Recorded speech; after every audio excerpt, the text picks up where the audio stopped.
POCSO കേസിൽ പ്രതിയായ ഒരു വലിയ യൂത്ത് കോൺഗ്രസ് നേതാവിൻ്റെ വാർത്തകൾ മുക്കുന്നതിൽ മത്സരിക്കുകയാണ് മുഖ്യധാരാ മാധ്യമങ്ങൾ. അതായത് ഓരോ സമയത്തും ഉണ്ടാകുന്ന പോക്സോ അല്ല അതിൻ്റെ അയൽപ്പക്കത്ത് പോലും എത്തിയാൽ പോലും വലിയ തോതിൽ കൊട്ടിഘോഷിച്ചിരുന്ന മാധ്യമങ്ങളാണ് ഈ യൂത്ത് കോൺഗ്രസ് നേതാവിൻ്റെ സംഭവം വലിയ തോതിൽ ഒതുക്കിക്കളഞ്ഞത്. കൃത്യമായി പറഞ്ഞാൽ ഏതെങ്കിലും ഒരു ഇടത് അനുകൂലിയോ അല്ലെങ്കിൽ ഇടതുപക്ഷത്തിൻ്റെ ഏതെങ്കിലും ആളുടെ പരിസരത്തോടെ പോയ ഒരാളാണ് ഇത്തരത്തിലൊരു കേസിൽ ഉൾപ്പെട്ടതെങ്കിൽ വലിയ തോതിലുള്ള കരഘോഷത്തോടെയായിരിക്കും മാധ്യമങ്ങൾ സ്വീകരിക്കുക. അവർക്ക് നൽകാവുന്ന അത്രയും കുപ്രസിദ്ധി നൽകി വലിയ തോതിലുള്ള ആക്രമിച്ച രീതിയിലുള്ള വാർത്തകൾ നൽകി കുടുംബത്തെയും നാടിനെയും മറ്റും ജീവിക്കാൻ കൊള്ളാത്ത അവസ്ഥയാക്കി മാറ്റുന്നതിൽ വലിയ തോതിൽ പങ്കുവച്ച മാധ്യമങ്ങളാണ് യൂത്ത് കോൺഗ്രസ് നേതാവിൻ്റെ വലിയൊരു പോക്സോ കേസ് ഒതുക്കി തീർത്തത്. ബന്ധുവായ 15-കാരിയെ പീഡിപ്പിച്ച കേസിൽ യൂത്ത് കോൺഗ്രസ് നേതാവ് ജയിലിലായ സംഭവമാണ് ഇവർ മുക്കിയത്. യൂത്ത് കോൺഗ്രസ് കൊല്ലം കരുനാഗപ്പള്ളി നിയോജകമണ്ഡലം ജനറൽ സെക്രട്ടറി ആയ ഒരു രാഹുൽ കണിശ്ശേരിയാണ് ഹരിപ്പാട് പോക്സോ കേസ് കോടതി റിമാൻഡ് ചെയ്തത്.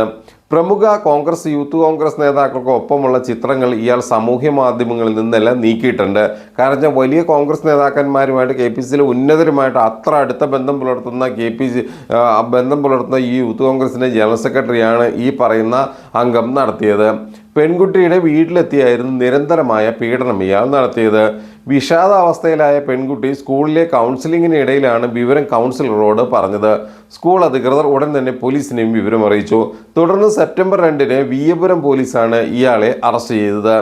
ഇയാളെ ഈ മാസം 3-ന് റിമാൻഡ് ചെയ്യുകയും ചെയ്തു. അറസ്റ്റ് വാർത്ത കോൺഗ്രസ് സംസ്ഥാന ജില്ലാ നേതൃത്വത്തിൻ്റെ ഇടപെടലിനെ തുടർന്ന് മുഖ്യധാരാ മാധ്യമങ്ങൾ ഒളിച്ചു വയ്ക്കുകയായിരുന്നു എന്നാണ് ആ പ്രദേശത്ത് നിന്നും വരുന്ന പ്രധാന ആക്ഷേപം. ജയിലിലായിട്ടും രാഹുലിനെ ചുമതലയിൽ നിന്ന് കോൺഗ്രസ് നേതൃത്വം മാറ്റിയിട്ടില്ല. വ്യാഴാഴ്ച യൂത്ത് കോൺഗ്രസിൻ്റെ ഔദ്യോഗിക ഗ്രൂപ്പുകളിൽ നിന്നടക്കം ഇയാളെ നീക്കി നേതൃത്വം തലയൂരാൻ ശ്രമം നടത്തിയിരുന്നു. 2023-ലാണ് യൂത്ത് കോൺഗ്രസ് ജില്ലാ ജനറൽ സെക്രട്ടറിയായ രാഹുൽ മത്സരിച്ചത്. മുമ്പും സമാനമായ ആരോപണം ഉന്നയിച്ചിരുന്നെങ്കിലും കേസ് എടുത്തിരുന്നില്ല.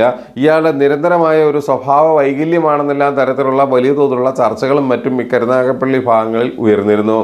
ഏതായാലും യൂത്ത് കോൺഗ്രസ്സുകാർ ഇത് ചെയ്യുന്നതിന് കുറ്റപ്പെടുത്താൻ കഴിയില്ല എന്നാണ് കോൺഗ്രസിനെ നിരീക്ഷിക്കുന്നവർ പറയുന്നത്. കാരണം മൂത്ത കോൺഗ്രസ്സുകാർക്കെതിരെ വല്ല സിനിമാ നടിമാരും അതുപോലുള്ളവരും കോൺഗ്രസിലെ ഉന്നതരായ വനിതാ നേതാക്കന്മാരും വരെ നിരവധിയായ ആരോപണങ്ങൾ ഉന്നയിച്ചു കഴിഞ്ഞു. അതായത് ചിലരുടെ താല്പര്യത്തിനൊത്ത് നിന്നില്ല എങ്കിൽ ഉന്നത സ്ഥാനം ലഭിക്കില്ല എന്ന് AICC അംഗങ്ങളുടെ ഉയർച്ച ഉണ്ടായിരുന്ന നേതാക്കന്മാർ ഇതെല്ലാം വെളിപ്പെടുത്തിയത് നമ്മൾ കഴിഞ്ഞ ദിവസം കണ്ടതാണ്. ഇവർ VD സതീശനെതിരെ വരെ ആരോപണങ്ങൾ ഉന്നയിച്ചിരുന്നു.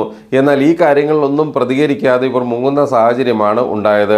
ഈ മൂത്ത കോൺഗ്രസ്സുകാരെ കണ്ട തന്നെയല്ലേ ഈ യൂത്ത് കോൺഗ്രസ്സുകാർ പഠിക്കുന്നത്. ഏതായാലും മുഖ്യധാരാ മാധ്യമങ്ങൾ മുഖ്യ വാർത്തകൾ സാമൂഹ്യ മാധ്യമങ്ങളിലെല്ലാം വൈറലായിട്ടുണ്ട്. അവർ വളരെ വിശദമായി തന്നെ കാര്യങ്ങൾ വിശദീകരിച്ചിട്ടുണ്ട്. നിങ്ങൾ ഒന്ന് മനസ്സിലാക്കണം, എല്ലാവർക്കും ഒരേ നീതി നൽകണം. ഒരു പ്രതിയാക്കപ്പെട്ടവൻ്റെ ചിത്രവും വാർത്തയും കഥയും നൽകണമെന്ന് ആരും ഇവിടെ വാശി പിടിക്കുന്നില്ല. എന്നാൽ ഒരു പക്ഷത്തോട് മാത്രമാകരുത്. നിങ്ങൾ ഈ ഒരു കാര്യം ചെയ്യുകയാണെങ്കിൽ ഇരുപക്ഷത്തു നിന്ന് സമാനമായ രീതിയിൽ ചെയ്യാനുള്ള ഒരു തുലനമെങ്കിലും പാലിക്കാൻ നിങ്ങൾ തയ്യാറാകണം. അതല്ലാതെ ഒരു ഭാഗത്തു നിന്ന് വരുമ്പോൾ അത് പീഡനവും മറ്റേ ഭാഗത്തു നിന്ന് വരുമ്പോൾ മഹത്തായ എന്തോ കാര്യം ചെയ്തതുപോലുള്ള അവതരണവും ഒട്ടും ഭൂഷണമല്ല എന്നാണ് ഈ ഘട്ടത്തിൽ ഓർമ്മിപ്പിക്കാനുള്ളത്.